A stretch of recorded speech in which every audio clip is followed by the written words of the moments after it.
Baik, kita sore hari ini kita belajar kembali tentang pengantar perjanjian lama dari kitab Kejadian sampai Maleakhi. Nah, kita belajar perjanjian lama adalah posisi kita memang belajar di perjanjian lama, yaitu situasi yang terjadi pada saat perjanjian lama, tapi juga nanti menarik maknanya di perjanjian baru.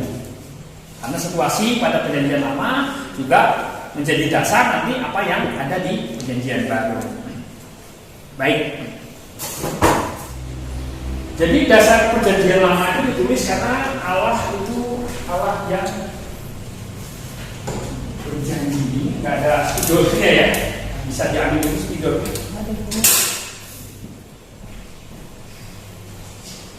Nah, Allah yang dalam perjanjian lama itu menyatakan dirinya. Nah, jadi bisa nggak manusia kenal Tuhan? Bisa dong, ya kan? Cuma sebatas yang Tuhan nyatakan pada kita. Kita kan terbatas. Nah, Tuhan kan tidak terbatas. Kita bisa mengerti tentang Tuhan, tapi sebatas yang Tuhan nyatakan pada kita. Karena kalau Tuhan ingin bersekutu dengan kita, ya tentu Dia akan memperkenalkan dirinya. Masa kalau orang mau bersama-sama terus nggak kenal, kan nggak mungkin. Nah, Allah ingin bersekutu dengan manusia, karena Dia menyatakan dirinya. Nah, pernyataan dirinya itu dalam bentuk perjanjian lama lebih terkenal itu dengan perjanjian, atau dalam bahasa Inggrisnya covenant. Di covenant, perjanjian. Ya. Allah berjanji. Pertama berjanji kepada yang pertama kepada siapa? Adam dan Hawa. Habis Adam, ada ayah, dan Hawa juga lah. Biasanya perempuan nggak kalah sih. Ya kan? Selalu dimasuk-masukkan. Ada maju. Ya. Oke. Lalu habis pada Adam, ada generasi selanjutnya yaitu pada Nuh, kemudian nanti pada Abraham. Ya, Abraham nanti sampai keturunannya, kemudian nanti perjanjiannya ditutup dalam Maleakhi, dimulai lagi. Itu perjanjian baru, mulai dengan Yesus datang ke dunia. Perjanjian Allah itu yang untuk menentukan atau membentuk semua sejarah hidup manusia. Jadi Adam itu mewakili pembentukan manusia pertama. Jadi Adam, janji perjanjian Allah kepada Adam atau covenant kepada Adam itu adalah janji yang mewakili seluruh umat manusia. Nah, cuma kan dalam perjalanan nanti bahwa manusia itu jahat. Ya, lalu Allah memusnahkan manusia dengan air bah. Nah, setelah air bah, yang masih hidup cuma berapa orang? Setelah air bah? 8. Siapa saja? Nuh, Sem, Ham, dan Yafet, istrinya, istri-istri anaknya.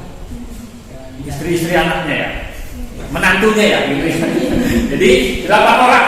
Nah, Adam jadi kan mewakili manusia pertama, manusia diciptakan. Setelah Adam, lalu Allah menghukum manusia karena kejahatannya. Kemudian janji kedua, Allah nyatakan kepada Nuh bahwa mulai lagi hidup yang baru, ya. Jadi Nuh. Jadi dari Nuh inilah baru kita ini keturunan kita.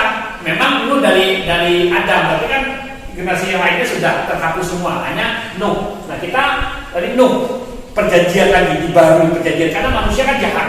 Nah, kemarin kan kita belajar bahwa perjanjian lama itu dari yang chaos ke apa yang kemarin sudah dibilang, chaos ke order. Nah, chaos itu adalah keadaan yang kacau balau, ya, yang tidak teratur. Order itu yang teratur. Nah, contoh sebelum ada dunia ini, bisa nggak kita bilang teratur? Nggak tahu bentuknya, dan memang bumi belum berbentuk dan kosong kan bentuknya. Kosong kita nggak tahu, kosong itu bentuknya seperti apa. Namanya juga kosong, kacau balau lagi, ya. Nah, lalu Allah menciptakan dengan tatanan yang bagus. Dengan hari pertama, hari kedua, hari ketiga, Tuhan menciptakan benda-benda. Lalu nanti setelah itu Dia mengisi hari keempat, hari kelima, hari keenam itu mengisi ciptaannya. Hari pertama kan terang. Nah nanti hari kedua cakrawala, ya kan langit ini. Kemudian hari ketiga darat dan lautan. Hari keempat baru ada guru, benda penerang. Hari kelima guru ikan. Hari keenam baru manusia. Jadi apa itu covenant? Perjanjian, ya perjanjian. Isi perjanjian itu bahwa Allah menyelamatkan manusia, memelihara manusia, berjanji kepada manusia. Kan lucu ya, Allah yang menciptakan manusia justru Allah yang berjanji kepada manusia. Harusnya manusia yang berjanji, ya. Tapi memang janji manusia nggak bisa diandalkan. Nah, jadi berdasarkan perjanjian itu bukan kepada manusianya, tapi kepada Tuhan yang setia. Ya. Kalau kepada manusia nggak mungkin. Ya. Manusia hanya objek untuk melaksanakan saja. Nah, sekarang baru kita masuk dalam kanon. Di perjanjian lama itu adanya perjanjian lama dan perjanjian baru karena adanya proses pemilahan, jadi kanon disusun. Jadi banyak sekali memang kitab-kitab, juga tulisan-tulisan.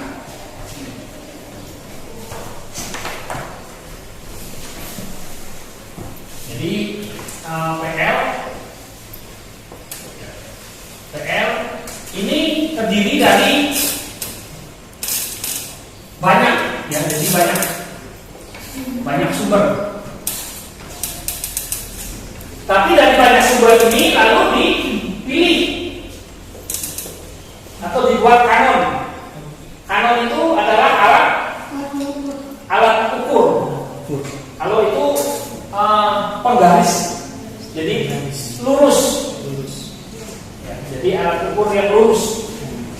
Nah, karena banyak tulisan kan ada kriterianya, ada ukurannya.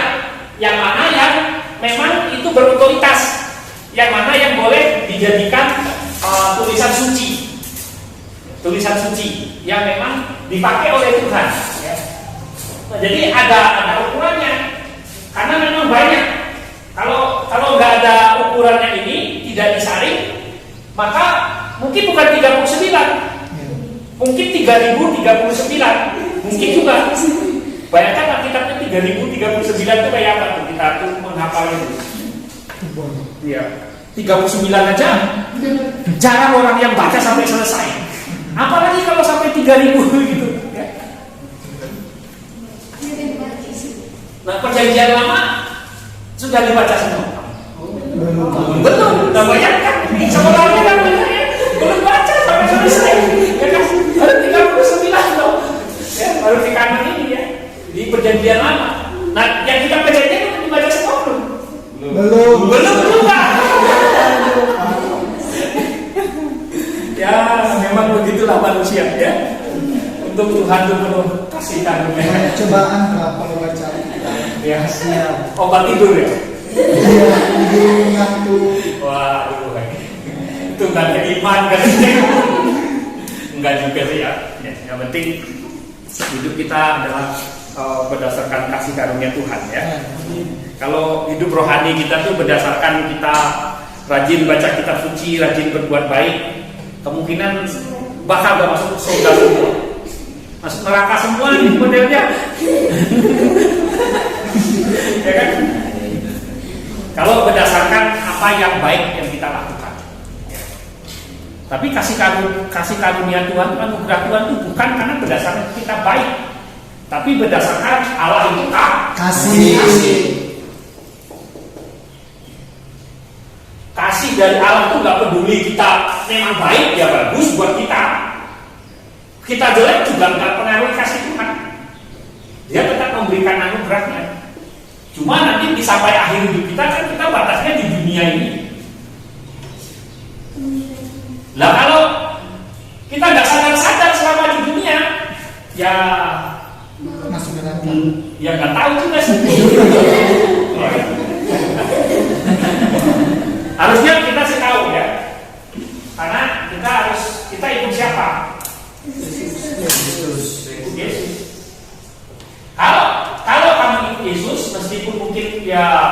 secara manusia ya kita kan nggak ngerti itu hati seseorang, ya kan? Seseorang bilang dia baik, tapi kan nggak tahu. Seseorang bilang dia jahat, tapi di akhir hidupnya dia sadar, dia bertobat. Contoh aja, ketika orang mau mati aja dia langsung bertobat tuh langsung masuk surga. Iya. Itu kan? Nggak mungkin lah Pak. Nggak mungkin ya? Mungkin saja. Karena masuk surga itu bukan karena kita. Ini loh kasih Allah itu. Contoh, orang jahat apapun langsung kalau dia langsung bertobat langsung masuk surga. Pas mau mati. Pas mau mati.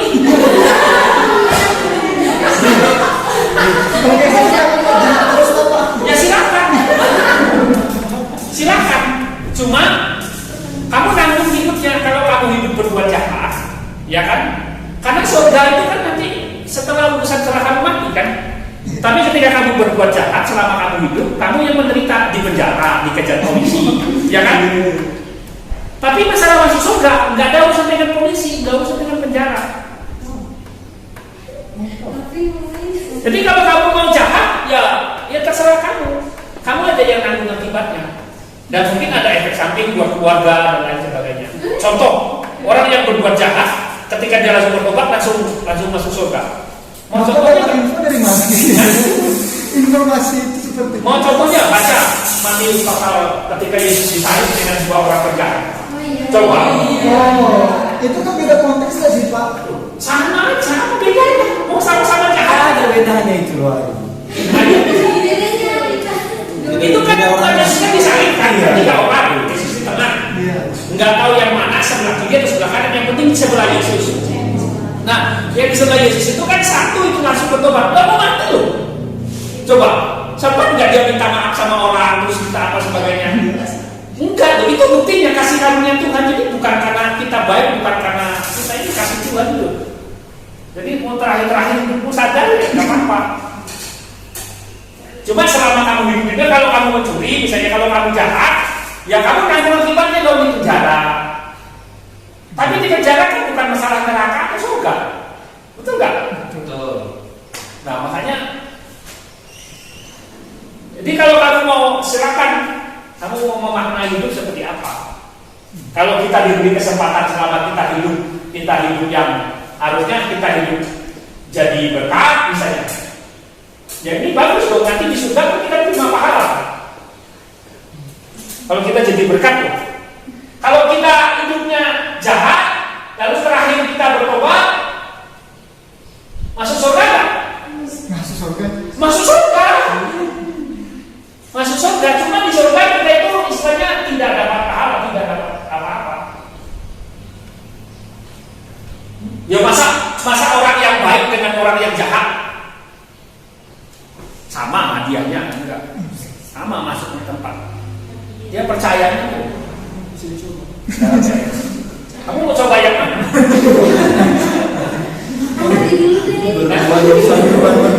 Kamu mau coba yang mana? Nah tapi ingat kalau kita sudah tahu gitu, kita sudah tahu akibatnya. Terus misalnya, ya kalau gitu saya berbuat jahat saja. Nah argumen itu justru menunjukkan kita itu memang tidak masuk surga. Ya,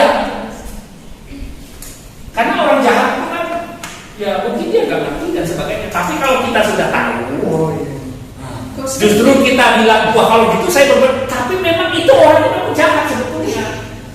Dan orang jahat nggak bisa jauh bersama-sama dengan Tuhan. Betul nggak? Betul.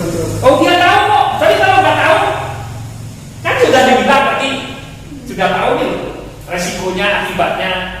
Dan masuk surga tetap kasih Tuhan itu nggak dibatasi. Kamu mau jahat mau baik. Ya setiap orang, kita kan nggak ngerti ukuran hati manusia. Kasih Tuhan itu nggak bisa dibatasi, gitu aja. Nggak bisa dibatasi. Kalau kasih Tuhan itu, kalau surga itu hanya berdasarkan baik, ya nggak bisa masuk. Karena semua manusia berdosa, iya nggak? Iya. Mana ada manusia tidak berdosa? Ya kalau yang nama semua orang berdosa, dosa pasti ujungnya pasti masuk neraka. neraka. Semua orang tuh pasti masuk neraka kalau berdasarkan ini loh hidup manusia kan semua orang sudah berdosa nih. Gak ada yang masuk surga. Ini gara-gara Adam kan di Roma pasal berapa? Adam pertama itu manusia masuk menjadi manusia berdosa. Nah lalu ada Adam kedua. Ini siapa? Yesus. Nah ini Adam pertama aja semua orang itu berdosa. Padahal ini manusia biasa kan. Nah ini Adam kedua ini atau Yesus ini Allah sendiri. Mana yang lebih berkuasa? Adam kedua dong. Kalau ini semua orang berdosa, akibatnya semua orang mati karena dosanya. Semua kan dosa menyebabkan kematian. Kalau Adam saja sudah dosa, tidak ada kematian. Nah, kalau ini Yesus ini penuh dengan anugerah, lalu ini menghidupkan. Ini kan Adam pertama kan bawa kematian. Yesus kan dia menyelamatkan kita dihidupkan lagi. Kan artinya kalau nggak ada Yesus itu kita semua orang itu pasti masuk neraka. Tapi karena ini Adam pertama yang membuat semua orang berdosa, maka ini kan manusia biasa. Manusia biasa aja itu sudah membawa orang semua berdosa tanpa terkecuali. Ini Adam kedua yaitu Yesus Kristus, anugerahnya itu lebih berkuasa nggak menyelamatkan? Lebih berkuasa. Wong ini manusia biasa aja menyebabkan orang semua berdosa, apalagi itu adalah Allah sendiri. Allah yang sesuatu yang tidak ada dibuat ada. Nah, ada membawa kematian, Yesus membawa kehidupan. Jadi dikasih Tuhan. Jadi kamu mau pilih mana nih hidupnya? Mau berbuat jahat? Ya nanti kan terakhir saya masuk surga gitu ya. Nanti sudah mau mati baru bertobat gitu. Ya bisa juga sih. Bisa dicoba. Cuma pengaruh hidupnya, buah hidupnya selama kita hidup kan kita tanggung sendiri.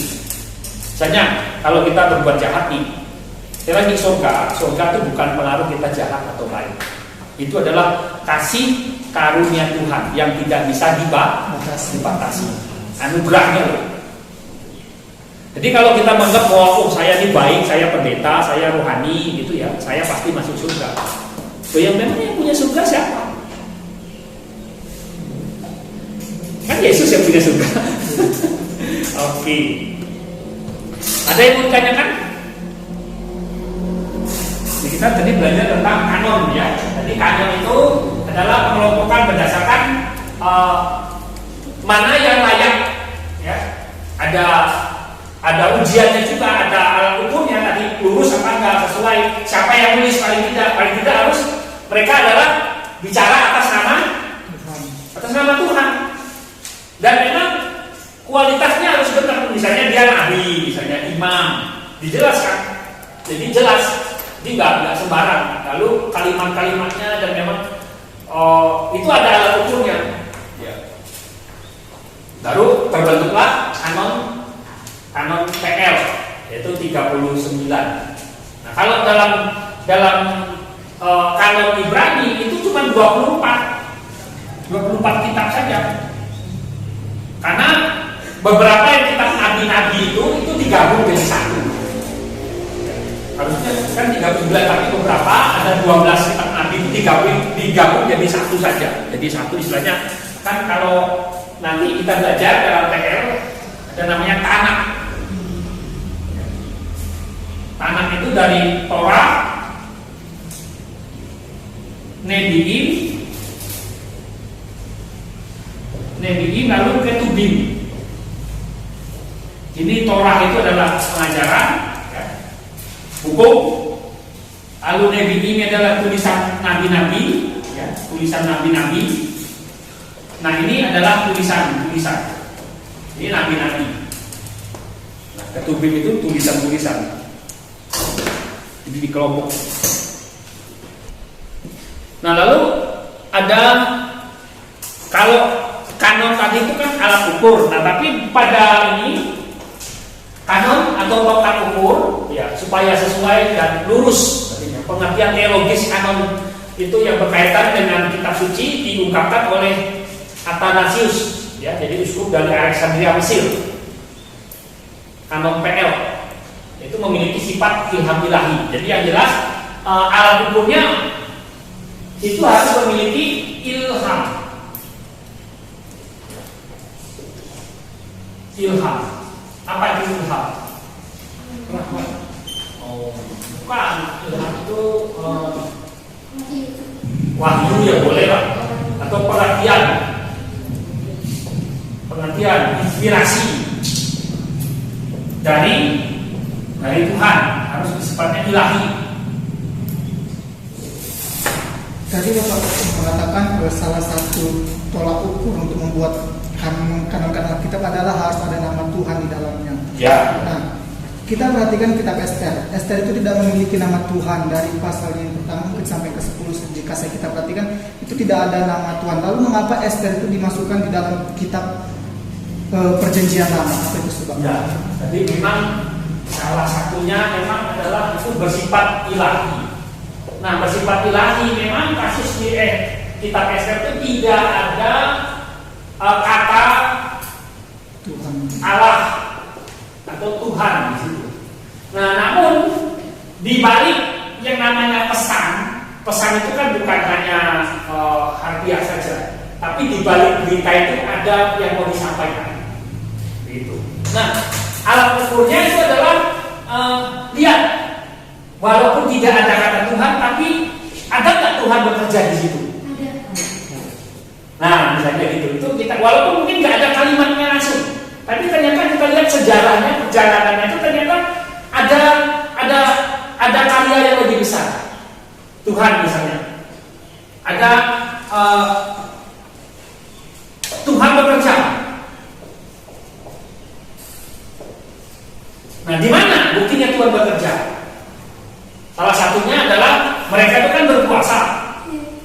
berpuasa, mohon keselamatan. Karena kan mereka di kitab Ester itu mau dibinasakan oleh bangsa lain yang namanya itu Haman. Jadi, nah Ester itu punya paman namanya Mordekai. Nah, Mordekai ini ceritanya nanti kita baca di Ester pasal 1, pasal 2 itu dia mendengar ada orang yang mau membunuh raja. Lalu, nah ternyata orang yang berencana membunuh raja ini adalah salah satu ini musuhnya itu, padahal tangan kanannya raja salah satu tadi Haman. Salah satunya mungkin dari sekokolnya begitu adalah orang-orang jahat ini. Lalu Mordekai mengasih tahu kepada penjaga supaya ini loh ada orang jahat ini mau ini. Nah, sudah lama waktunya. Lalu ternyata ada orang juga yang ingin membinasakan orang Yahudi di kerajaan di Susan itu, di kerajaan Ahasveros itu, ya, di kerajaan Ahasveros. Lalu ini, jadi mereka nggak bisa menyelamatkan diri. Salah satunya adalah kan pikirnya Ester kan bilang biasa-biasa saja. Ternyata kan juga ada tradisi di situ. Kalau sembarang nggak ada baca kan mati. Tapi karena dipesan sama pamannya, jangan pikir bahwa walaupun kamu di kerajaan, kamu akan luput dari hukuman ini. Makanya dia juga memberanikan diri. Nah, ternyata mereka berpuasa bersama-sama. Kan akhirnya mereka diselamatkan. Jadi ceritanya alurnya mereka yang dibinasakan, tapi ternyata orang jahat itulah yang binasakan. Nah, di balik cerita inilah ada pesan ilahi. Begitu. Jadi ada campur tangan itu, nah, sehingga bisa dijadikan kanon itu. Walaupun memang tidak ada kata Tuhan. Kan Tuhan bekerja. Ada pesan ilahi di sini. Tangan Tuhan bekerja. Kalau bukan tangan Tuhan yang bekerja, ya orang Yahudi ya habis. Pasti. Ada lagi yang lain, nanti kita masuk nanti kan ada di kanon-kanon itu, nanti ada namanya masalah kanon apokripa, ya. Nanti kita belajar. Ada lagi yang mau ditanyakan, Liko, supaya tidak laktif. Ya, siapa namanya? Hah? Siapa? Oh, Pasrah. Gimana Pasrah? Ini pertanyaan Pak. Ya.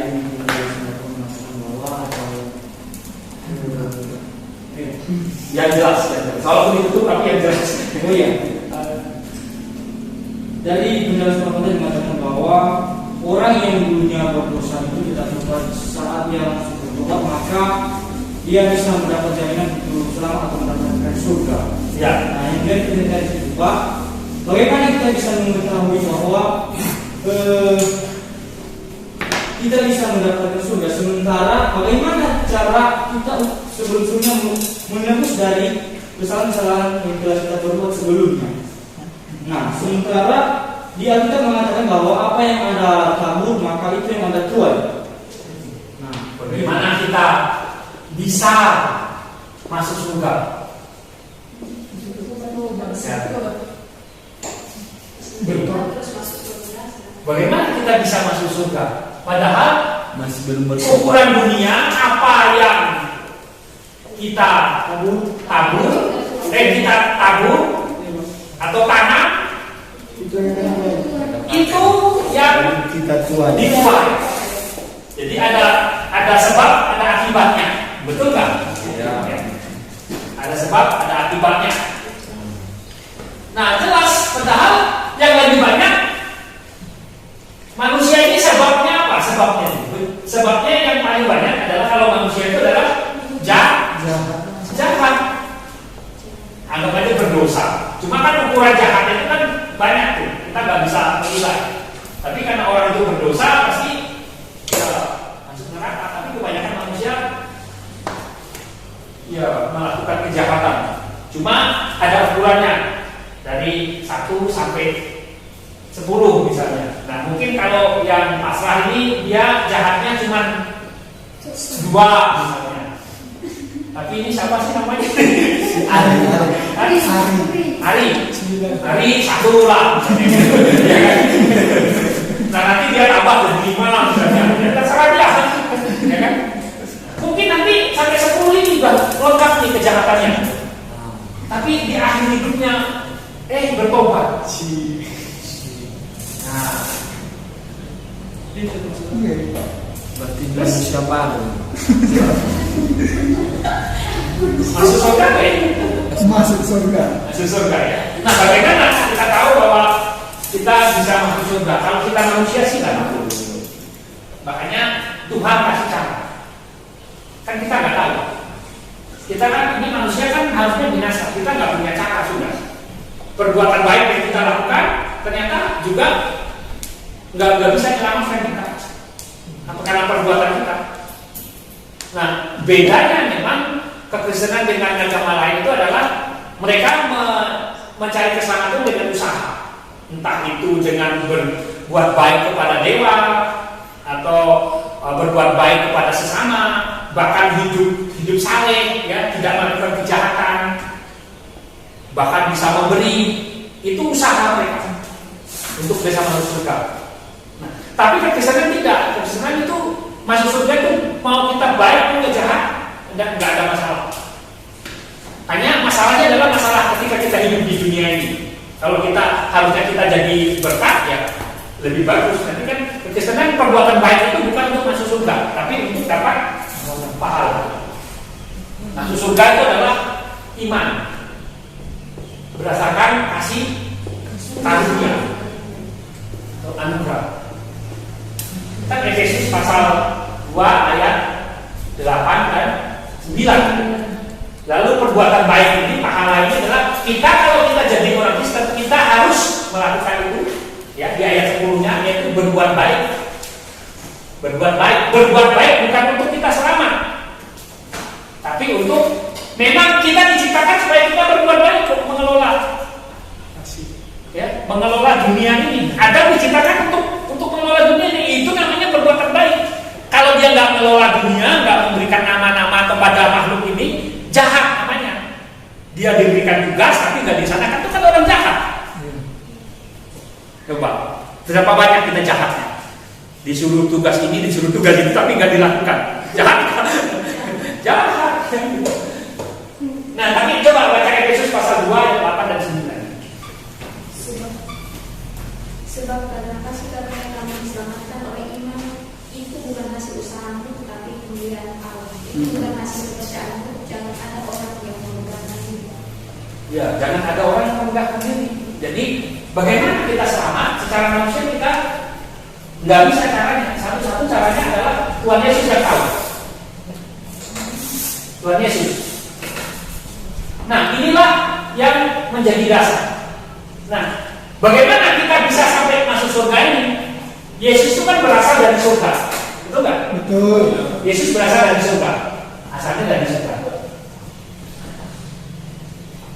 Kalau dia berasal dari surga, maka untuk kita, kalau dia ngomong hanya melalui aku kamu bisa masuk surga, benar nggak? Pernyataannya, benar. Dan punya kepastian nggak?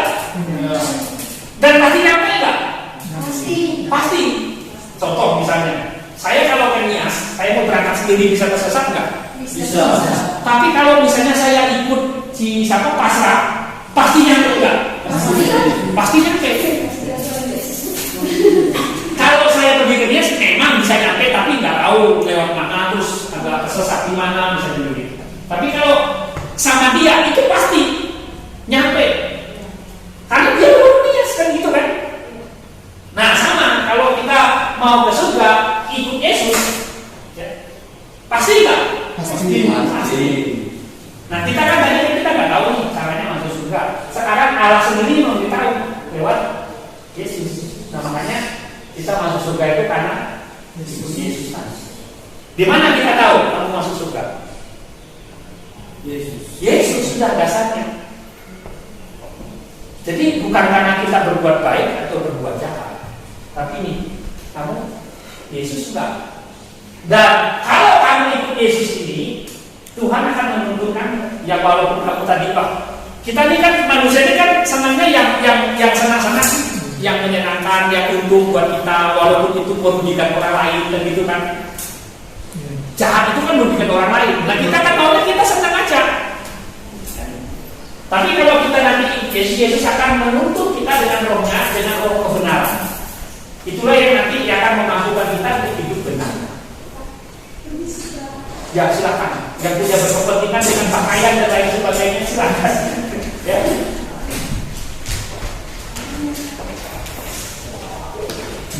Jadi bukan karena kita itu Yesus. Nah bagaimana kita tahu Yesus? Bagaimana kita tahu masuk surga? Dari Yesus. Dari Yesus. Nah makanya kita mengajar orang itu kan bukan ikut pendeta, ikut agama, enggak. Adalah ikut Yesus ini. Dan kita nggak tahu diberitahu oleh Yesus gimana caranya. Ya tadi salah satu bertobat. Nah bertobat itu kan banyak artinya. Bertobat itu kan ya orang bilang itu langsung masuk surga. Bertobat itu dia dulu pengertiannya seperti apa? Bertobat kita tidak melakukan yang jahat, itu juga arti bertobat.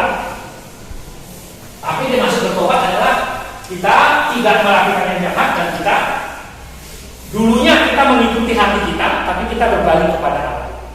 Nah Allah yang mana? Allah yang dalam Yesus.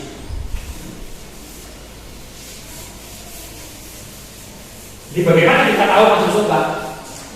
Lalu Yesus. Jadi bukan karena ukuran kita tadi, bukan. Berbahagia kita karena Yesus itu tadi.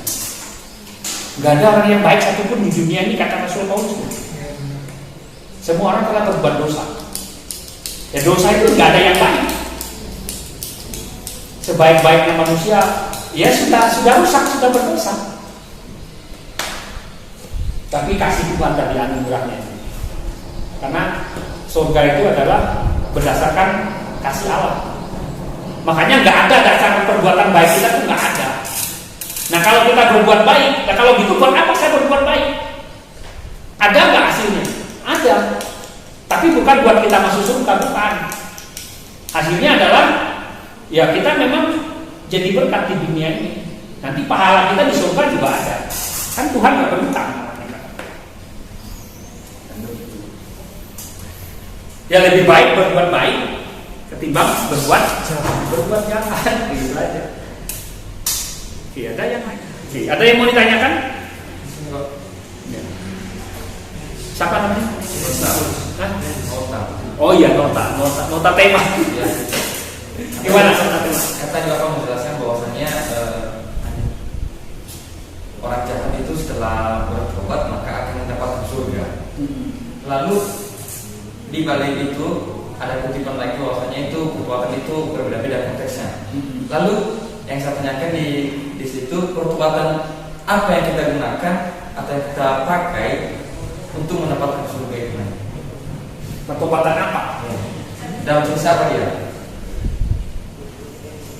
Ya, pertobatan apa? Kalau kata bertobat, bertobat ini kan artinya itu berbalik arah. Berbalik arah. Artinya jalan yang dulu yang jahat tidak kita lalui lagi, berbalik arah. Ya kan? Jadi tidak lagi melalui jalan yang lama. Artinya perbuatan-perbuatan jahat itu perbuatan daging pikiran kita yang lama, kita yang jahat. Nah, kalau orang sungguh-sungguh bertobat, nanti kan dia sudah tidak lagi melalui jalan yang lama, kan gitu. Tapi kalau bertobatnya cuma kayak sharing kayak tadi pagi itu, kalau cuma hanya ngaku saja, gitu ya. Tapi enggak, cuma di mulut saja, ya nggak tahu. Itu namanya bukan bertobat.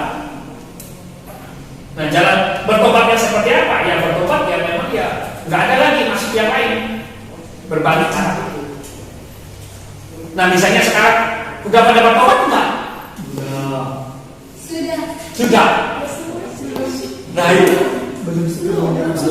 Nah, belum sepenuhnya gimana sih? Nah, masuk surga kan kayak gini. Terus gimana?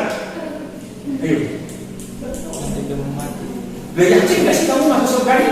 Yakin. Lo dari mana kamu yakin? Lo tadi belum bertobat, belum sungguh-sungguh. Gimana?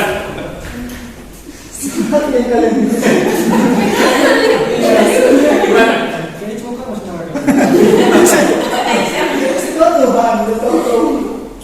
Sekarang gini, kita satu tujuan saja. Jadi memang kalau berdasarkan perbuatan kita nggak layak, ya kan? Kamu sendiri juga nggak tahu kamu udah bertobat apa enggak. Ya memang nggak layak. Tapi ini harus kita pahami, kasih Tuhan. Kasih Tuhan ini sempurna. Dari mana kita punya keyakinan? Makanya kalau kita kurang yakin, makin dekatkan kita dengan Tuhan. Oh, bahwa kasih Tuhan itu semakin melimpah buat kita. Itu saja menyadari. Masih nggak kita berbuat jahat? Masih. Tapi apakah kasih Tuhan dibatalkan dengan berbuat jahat? Tidak. Nah, pribadi itu nggak yang harus kita kenal. Begitu. Jadi orang Kristen orang yang bertobat masih berbuat jahat enggak? Masih. Nah, kalau gitu apakah dia masuk neraka? Belum tentu. Dia akan menerima setiap perbuatan jahatnya di dunia ini. Kalau misalnya kamu nakal, kamu tidak taat, sama seperti kamu di kampus ini. Misalnya harusnya yang ideal baik misalnya setiap doa pagi kan doa pagi, tapi kamu satu saat nggak ikut, dihukum nggak? Dihukum di dunia ini. Itu akibatnya kita karena hidup di dunia ini kan ada hukumannya, ada aturan, berarti kan ada hukuman. Lalu itu ada solusinya. Hukuman itu kan sebenarnya solusi, karena ada aturan. Kalau nggak ada aturan kan nggak ada hukum, betul nggak? Jadi hukuman itu sebetulnya solusi. Ya, kalau sudah dihukum kan sudah beres tuh biasanya. Nah, kamu nggak usah makan satu hari ini, itu kan hukuman. Tapi kan solusi dari pelanggaran. Jadi kalau kamu sudah nggak makan selama satu hari itu, besoknya sudah selesai, betul nggak? Betul. Ya jangan diulangi lagi. Kalau diulangi lagi, besoknya kamu nggak makan lagi, gitu. Nah itu loginya. Tapi kalau kasih Tuhan tadi,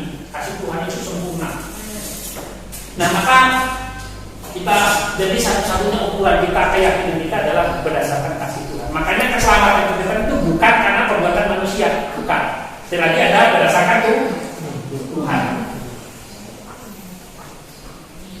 Jadi Tuhan yang pegang tangan kita, bukan kita yang pegang tangan Tuhan. Itu yang memampukan kita. Nah, kita memang manusia ini kan daging. Nah, dagingnya itu lemah. Ya walaupun ada rohnya. Tapi yang jelas manusia itu dagingnya yang paling banyak. Rohnya nanti semakin dia dewasa dalam Tuhan, nanti semakin bertumbuh, maka dia akan mengenal kasih. Walaupun kita masih serohani apapun orang itu, yang namanya manusia masih bisa melakukan kesalahan. Tapi kasih Tuhan tidak bisa dibatasi dan dibatasi. Tidak bisa. Contoh orang Israel itu begitu jahat itu. Dia nggak tegak tengkuk, keras kepala. Tapi apakah kasih Tuhan terbatas ke mereka? Enggak. Jadi kita sudah bertobat masih bisa melakukan kejahatan nggak? Dan masih bisa dan sering. Bahkan mungkin lebih banyak melakukan kejahatan sebelum kita bertobat. Sebelum kita bertobat kita nggak tahu itu benar apa enggak. Tapi setelah kita percaya Yesus itu makin banyak melakukan kejahatan. Ayo. Contoh misalnya, dulu waktu kamu di kampung misalnya, di sini kan banyak peraturan, karena banyak peraturan itu akhirnya kelihatan banyak kesalahannya. Iya kan? Dulu waktu kamu nggak di sini itu nggak kelihatan kesalahannya, biasa-biasa saja. Misalnya beberapa merokok, di sini aja yang salah, yang didapat dihukum, betul nggak? Karena memang ada peraturan tidak semua merokok, ya nggak boleh. Nggak boleh karena kita harusnya menunjukkan pribadi yang lebih baik tidak merokok lah begitu. Bukan berarti orang merokok nanti nggak masuk surga, enggak. Orang merokok masuk surga, orang berjudi juga masuk surga. Pembunuh aja masuk surga. Ya itu dia membunuh di dunia ini, dia tanggung hukumannya, dia di penjara atau mungkin dihukum mati. Tapi imannya tidak mengurangi kasih karunia Tuhan. Ada yang lain lagi pertanyaan atau seperti apa? Apakah jelas itu pertanyaannya? Jadi mungkin kita ini walaupun sudah bertobat tapi masih melakukan kesalahan. Tapi apakah kita akan masuk surga atau masuk neraka? Tadi dasarnya bukan karena perbuatan kita tadi. Jadi bilang, saya sudah bertobat, itu saya pasti masuk surga. Dia dulu bertobatnya seperti apa? Kalau kita masih mengandalkan pertobatan kita masuk surga. Justru nggak masuk surga justru. Kalau kita mengandalkan pertobatan, kan kita jadi karena saya bertobat saya masuk surga, betul nggak? Masih mengandalkan usaha kita. Kan karena saya nih, karena saya bertobat. Padahal masuk surga itu bukan karena kita, tapi karena ini adalah kasih Tuhan. Nah, kasih Tuhan yang penuh dalam hidup kita itu dia yang membangkitkan, dia yang menaruhkan kepercayaan kepada hati kita sehingga kita timbul. Dan tapi Tuhan dulu yang kasih. Kan manusia kan mati dalam dosa. Namanya mati bisa nggak respon? Kamu sudah mati karena pelanggaran. Nah, namanya orang mati bisa nggak respon yang baik? Nah, bagaimana dia bisa respon yang baik? Maka ajaran Kristen dihidupkan lagi. Kok bisa Tuhan menghidupkan? Ya bisa, dia dulu dia pertama dia ciptakan manusia yang nggak ada jadi ada. Masa menghidupkan orang mati itu susah? Nggak susah bagi dia. Nah ini orang yang cuma rohaninya saja putus hubungan dengan Tuhan, ya bisa nggak disambung lagi sama Tuhan? Bisa. Manusia bisa nggak nyambung ini? Nggak bisa karena posisi manusia itu kan mati. Namanya orang mati itu perlu ditolong orang lain. Udah mati ya nggak tahu apa yang terjadi. Tapi dia dihidupkan. Nah, jadi kita itu adalah berdasarkan kasih karunia Tuhan. Kita merespon itu bukan karena usaha kita, tapi karena Tuhanlah yang menanam dalam hidup kita. Kalau kita mengandalkan diri kita ya nggak bisa. Oke, ini anggapan kanon anti legomena. Jadi anti legomena salah satu adalah tadi yang dikritik atau wah kayaknya masa kayak gini kok dijadikan kitab suci. Contohnya tadi kayak Esther tadi. Salah satunya kan nggak ada nama Tuhan. Harusnya kan paling tidak ya ada kata Allah lah di situ misalnya. Tapi ukuran kata Allah aja dalam kita kan Allah itu kan kata sebutan untuk istilahnya untuk sesembahan, sesuatu yang ilahi. Bangsa-bangsa lain juga memakai kata Allah untuk dewa mereka, untuk hal yang ilahi. Jadi walaupun ada kata Allah itu dia dulu Allah yang mana yang dimaksud? Apakah Allah yang dinyatakan yang kepada Adam, Nuh, kemudian yang lebih jelas kepada Abraham, atau kata Allah yang sama seperti orang-orang lain yang menyebut sesuatu yang ilahi itu dewa dan sebagainya. Jadi kata Allah belum tentu yang dimaksud dengan Allahnya Abraham ini yang disembah oleh Abraham belum tentu. Walaupun kata Allah di situ, karena memang sebelum adanya ini orang-orang sudah mengenal sesuatu yang ilahi dengan sebutan kata Allah, sesuatu yang lebih tinggi daripada manusia itu disebut dengan istilah Allah. Kalau misalnya Binias apa kita Jehovah. Saksi Yehova. Jangan saksi Yehova, kan Jehovah. Kalau di mana lagi? Maluku apa? Papua. Hah? Apa? Untuk menyebutkan sesuatu yang ilahi, untuk Tuhan zaman dulu. Apa? Hah?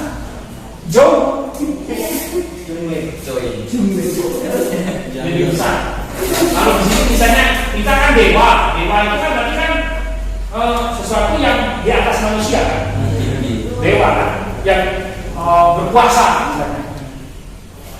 Nah kalau di Kalimantan namanya Jubara. Kalau di Medan Debata Jehovah ya. Debat. Kalau di sini itu Gusti di Jawa. Ya. Gusti yang dimaksud adalah maksudnya sudah dikenal sesuatu yang di atas manusia, yang mengatur manusia. Nah, jadi ini satunya sama artinya dengan kata Allah, Tuhan. Gimana? Kalau dinias apa nih? Jehovah. Dobalani.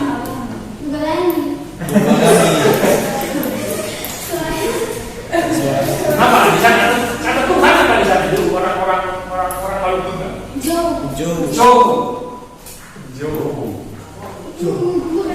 Sesuatu yang tinggi yang di atas manusia yang mengatur kehidupan manusia. Itu aja lah, itu aja. Itu aja. Puang itu sesuatu yang di atas. Kepala suku. Ya, Kepuang Yesus. Ya, Kepuang Yesus. Jadi walaupun ada kata Allah di situ, lihat dulu apakah Allah yang dimaksud tadi, ya. Belum tentu juga yang dimaksud Allah yang disembah oleh itu Abraham tadi. Karena bangsa-bangsa lain atau agama lain juga mengenal yang namanya kata Allah tadi. Dalam bahasa Ibrani itu Adonai, Yahweh, Adonai. Di sini Yahweh dengan Adonai ini adalah terjemahan dari kata 4 huruf namanya YHWH. 4 huruf konsonan, tetragrammaton. Jadi 4 huruf konsonan suci, tetragrammaton.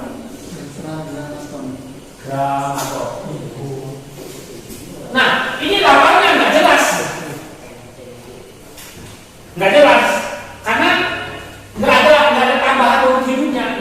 kebelakangan di abad berapa gitu, abad ketiga, baru ini ada abad ketiga sebelum Masehi baru ada ini, ada penambahan. Kan huruf hidup itu kan dari 5 A, E, I, O, U. Ya pokoknya antara ini lah. Urutannya terserah ya. Nah, kan macam-macam. Kan kalau Yahweh, YH, WH. Nah, jadi kan orang kalau Yahweh berarti kan di sini. Ada ditambah huruf hidup di sini. Terus ya, terus ini ada E di sini, Yahweh. Nah, tapi kan nggak jelas sih karena memang nggak ada apakah ini Yahweh, tapi bisa juga di sini ada O, ada H, ada I dan sebagainya, ada yang bacanya Yehowa, ada yang namanya Yihye, macam-macam. Karena tinggal digabungkan.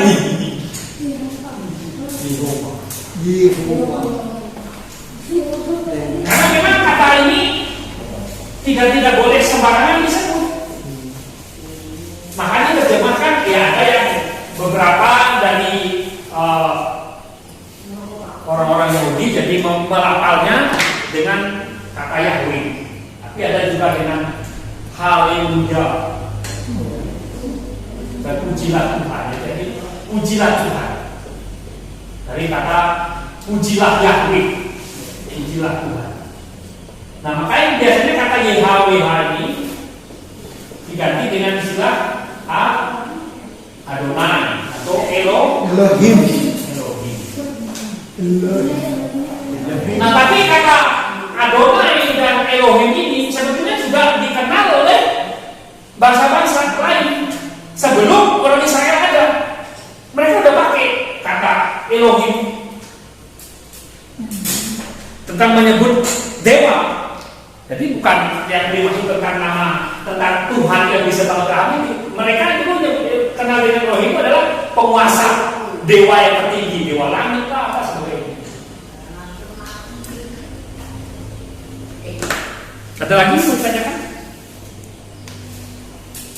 Salah satu tadi antilegumena. Jadi satu kanon yang dianggap tidak lurus. Ya kan, karena tadi kanonnya kan artinya alat ukur dan lurus. Nah, tapi dianggap tidak lurus. Salah satunya kan misalnya tadi Ishtak Ester karena nggak ada nama Tuhannya, kata Allah di situ, itu nama Tuhan. Jadi kata Allah. Nah kalau berkaitan kata Allah, tadi pertanyaan jadi maka jawabannya adalah kata Allah itu belum tentu mengarah kepada Allahnya Israel, Allahnya Abraham tadi.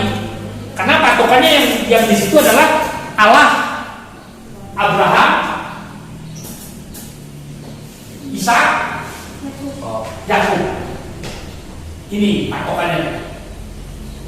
Jadi kalau yang dimaksud Elohim atau tadi Yahweh, Adonai, ini yang dimaksud ini enggak maksudnya. Karena bahasa-bahasa lain juga memakai kata Allah ini, pakai kata Elohim atau Yahweh ini untuk sesuatu yang di atas mereka, yang mereka sembah. Nah, tapi yang dikenal tadi yang di sini adalah ini. Nah, walaupun tidak ada kata Allah, tapi kita lihat Tuhan yang bekerja di sini. Di kitab Ester, Tuhan yang mengerjakan, mereka bisa berbalik. Siapa yang bisa melakukan itu selain Tuhan? Itu loh maksudnya. Nggak ada yang bisa mengerjakan itu selain Tuhan. Salah satu kitab Ester. Yes. Nah, lalu yang kedua adalah kitab Amsal, justru juga dianggap ini, dianggap ya sebetulnya nasihat biasa saja, nasihat orang-orang dunia biasa gitu loh. Kayak kita punya kakek, punya nenek, itu nasihatin anak-anak mudanya, awas jangan jalan gelap-gelap, kan begitu. Itu kan biasa kan? Hati-hati jangan berduaan sama siapa. Laki-laki kalau perempuan kan diingatin, awas lo. Kan itu kan biasa gitu kan, itu kan istilahnya nasihat orang umum, orang dunia, orang awam, orang dunia lah. Misalnya carilah hikmat itu kan maksudnya hikmat dunia. Orang kalau pintar, orang kalau memahami itu kan dia ngerti, nggak melakukan kejahatan. Hai anakku, ya perhatikanlah. Orang tua kan suka ngomongin gitu, perhatikan, walaupun mereka nggak perhatikan, ya kan? Mereka cuma ngomong untuk anak-anaknya, tapi mereka juga nggak perhatikan gitu. Jadi ya salah satunya kitab Amsal, bukan hanya kitab ini juga kitab Ester. Kitab Amsal tuh ya kalau kita baca kitab Amsal itu kan seperti nasihat dunia kan, sama aja. Pepatah-pepatahnya pun misalnya perhatikanlah semut misalnya gitu. Ya orang-orang dulu juga begitu kok, belajar dari alam ini, perhatikanlah alam misalnya. Terus kalau ada burung apa misalnya itu kan, oh ini tandanya ini misalnya, itu kan sudah biasa. Kalau misalnya tempat saya kalau ada kodok yang bergerigi-gerigi besar, terus ada yang ini, nah itu kalau dia sudah bunyi itu tandanya hujan pasti datang di tempat saya. Jadi kalau pasti kan ada gelap biasanya, gelap terus ada angin, belum tentu hujan. Tapi kalau hewan yang kodok itu dia sudah bunyi, itu pasti hujan terjadi. Oh jadi kita tahu ini kalau kodoknya udah bunyi, kalau ada angin, ada ini, dan nanti hujan itu benar-benar terjadi. Nah itu tandanya, itu kan biasa di tanda-tanda alam. Tanda-tanda alam itu udah biasa. Nah kitab Amsal itu sama seperti itu. Seperti pintu berputar pada enselnya, udah sama dong. Ya apa pesan ilahinya coba? Ada nggak pesan ilahinya kalau di situ? Nah gimana coba ngaitinnya? Oh hikmat biasa kok. Lagi orang berhikmat gak perlu takut Tuhan kok.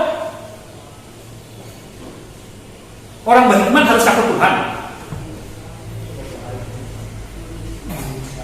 Nah orang-orang dunia ini mereka takut Tuhan gak? Lalu banyak mereka lebih pintar loh. Coba ayo, perlu takut Tuhan gak kalau untuk berhikmat? Bingung ya kan? Nah salah satu yang dihadapi itu anti legomena, jadi yang tidak lurus, yang dianggap ya nyimpang, anti, jadi tidak sesuai atau berlawanan. Nah kenapa kok dimasukkan di kitab Amsal? Kok dimasukkan jadi kitab suci? Nah apa yang di mana Tuhan bekerja di situ? Nah, kita lihat siapa dulu penulisnya di sini. Ini kan ada sadar-sadarnya. Kan penulisnya itu adalah orang yang memang ada kriterianya, raja misalnya, nabi, atau kumpulan orang-orang tertentu yang memang khusus orang-orangnya. Amsal kan ditulis oleh siapa? Salomo. Ya, Salomo ini salah satu juga raja yang memang berhikmat. Nah hikmat itu datangnya dari Tuhan, gitu. Itu jelas. Memang dia berhikmat orangnya, tapi hikmatnya dia itu adalah datang dari Tuhan. Dia minta dalam doanya. Nah itu pesan-pesannya. Jadi pesan apa yang ditulis oleh Raja Salomo itu bisa dimasukkan di situ. Karena hikmat yang ditulis oleh hikmat yang dia sampaikan itu sebenarnya dia minta dari Tuhan. Dan yang dia minta dari Tuhan, apa yang sudah dia punya, dia tuliskan, itulah Tuhan mengilhami, ya, dijadikan untuk jadi pesan Tuhan kepada generasi selanjutnya sampai kita yang baca. Hai pemalas, pergilah pada semut, ya kan, misalnya gitu. Ngapain pergi pada semut kalau kita malas? Mendingan langsung kerja, betul nggak? Lebih berhasil, ngapain mau lihat semut kan gitu? Langsung aja dikerjain, dibersihin, udah beres, betul nggak? Nah gitu. Jadi kita harusnya lebih bijak, lebih bagus. Lalu yang selanjutnya kita berkhotbah misalnya. Kita berkhotbah itu kan isinya adalah pesimis. Nggak ada sesuatu yang berguna, betul nggak? Coba. Jadi kamu kuliah ini nggak ada gunanya, justru banyak banyak buku katanya, baca banyak buku justru malah jadi nggak ada gunanya. Coba, padahal kita semua kalau kuliah tuh baca buku, tapi baca buku nggak ada gunanya. Kamu baca di Amsal nanti, Amsal pasal 12. Ya. Membaca buku adalah melelahkan dan tidak ada gunanya. Bahkan segala sesuatu yang kita kerja itu usaha menjaring angin. Lalu dan selain pesimis, tapi dia juga membanggakan kepuasan, ya, mencintai sesuatu yang berkenikmatan duniawi. Jadi apa saja dilihat oleh matamu, jangan halangi untuk kamu lakukan. Bayangkan kalau kamu lihat racun, coba, jangan halangi untuk kamu minum.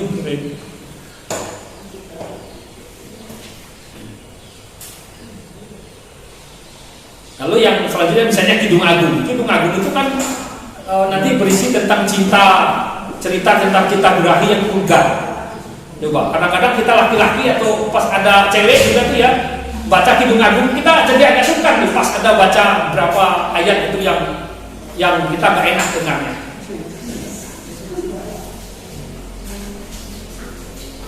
Kalau cuma matamu indah bagaikan apa gitu, itu kan sih enak. Tapi kan ada yang memang pribadi.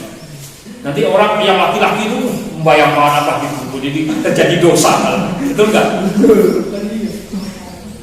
Ada yang kadang malu-malu, tapi ada yang sengaja keras-keras ngomongnya kan gitu. Nah, masa firman Tuhan kok dijadikan kayak gitu?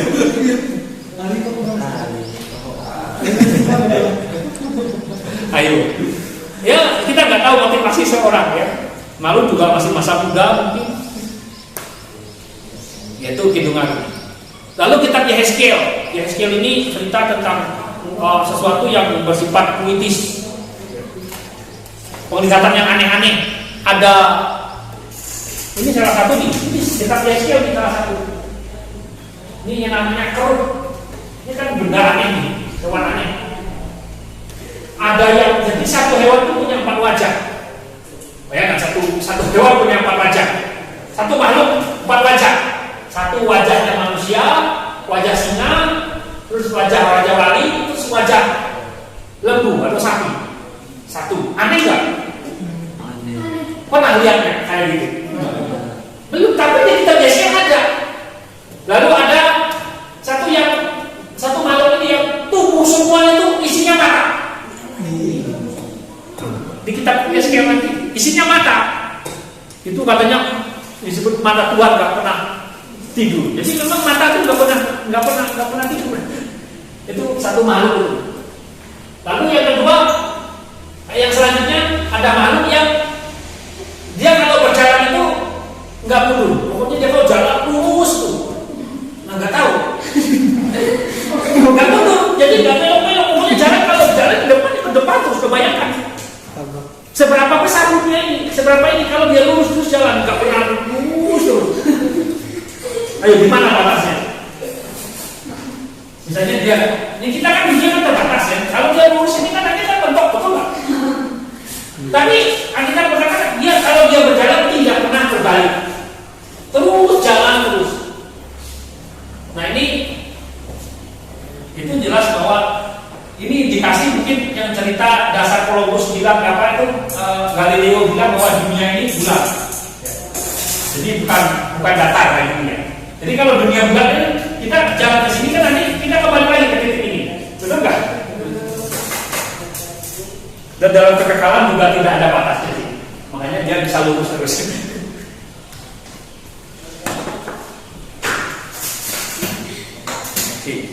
Lalu ada yang tulang belulang hidup kembali. Bisa nggak tulang hidup lagi? Atau dia tulang kering tiba-tiba para tentara-tentara dulu udah mati hidup lagi. Nah, itu kan agak aneh. Tapi semua ini adalah menunjukkan tentang keadaan manusia. Seperti apapun manusia, tapi bagi Tuhan dia bisa memulihkannya kembali. Ada lagi yang mau ditanyakan?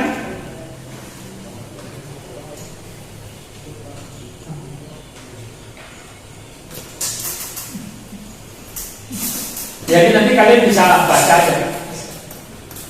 Jadi dari kanon Ibrani itu dari kata tanah, Ya, jadi Torah atau Torah, N itu Nebiim atau nabi-nabi, kemudian ada ketubim, ada tulisan-tulisan.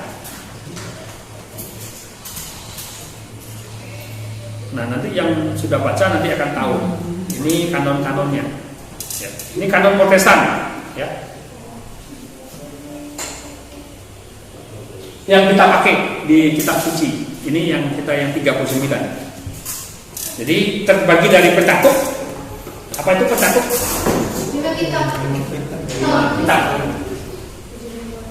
Peta. Baru 5. Teu itu lagi kitab. Di 5 kitab. Nah, ini sering dipakai istilah 5 kitab pusat. Jadi kelima kitab ini, Pentatuk ini, kelima kitab ini secara tradisi lebih dikenal dengan Musa yang nulis. Walaupun nggak ada namanya, Musa nggak bilang dia yang nulis juga, tapi banyak dianggap bahwa Musa lah yang menjadi penulisnya. Walaupun juga beberapa ada orang lain yang mungkin menulis.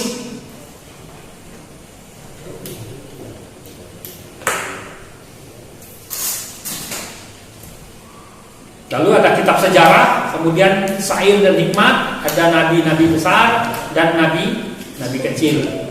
Nah, kenapa disebut nabi besar dan nabi kecil? Ada yang tahu? Apa badannya besar atau Pengaruhnya besar. pengaruhnya besar? Pengalamannya lebih banyak. Siapa yang bilang ada tulisannya pengalamannya lebih banyak? Ya, kira-kira apa? Kenapa mereka disebut digolongkan nabi besar dan nabi kecil? Padahal Elia yang besar dia nggak nulis loh, itu kan?